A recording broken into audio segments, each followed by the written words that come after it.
இந்த வாட்டி சந்தைக்கு போயிருக்கும்போது இந்த பேபிக்கான ஆசைப்பட்டு வாங்கிட்டு வந்துட்டேன். இதை எப்படி சமைக்கிறதுன்னு தெரியல. ஃபர்ஸ்ட் டே வந்து ஒரு 4 பீஸை வந்து உப்பு போட்டு வேக வச்சு சாப்பிட்டேன். அதுக்கப்புறம் தான் தெரிஞ்சுது இதை நீட்டமாக கட் பண்ணி ஃபிஷ் ஃபிங்கர் மாதிரி பண்ணலாம் அப்படின்னு சொல்லிட்டு.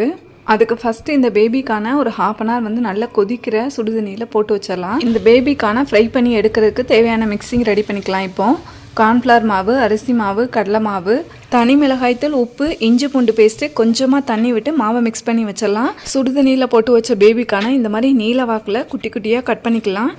இதை அப்படியே நம்ம மிக்ஸ் பண்ண மாவில் போட்டு பரட்டி எடுத்து நம்ம ஃப்ரை பண்ணி எடுத்துடலாம். ஆல்ரெடி பேபிகார்ன் வந்து பாதி குக்காக இருக்கிறதுனால எண்ணெயில் போட்டதுமே எடுத்துடலாம். நல்லா கிறிஸ்பி ஆகிடும். இந்த பேபிகார்ன் சாப்பிட்றதுக்கு அப்படியே ஃபிஷ் ஃபிங்கர் மாதிரியே இருந்தது. அவ்வளோ டேஸ்ட்டாக இருந்தது. ஃபஸ்ட்டு ஃப்ரை பண்ணி எடுத்ததும் அப்படியே சாப்பிட்றதுக்கு நல்லா இல்லை. அதுக்கப்புறமா 1/2 லெமனை பிழிஞ்சு விட்டதுக்கப்புறம் இதோட டேஸ்ட்டே வேறு லெவலில் இருந்துச்சு. இந்த வெஜ்ஜு ஃபிஷ் ஃபிங்கரை நீங்களும் ட்ரை பண்ணி பாருங்கள் ஃப்ரெண்ட்ஸ்.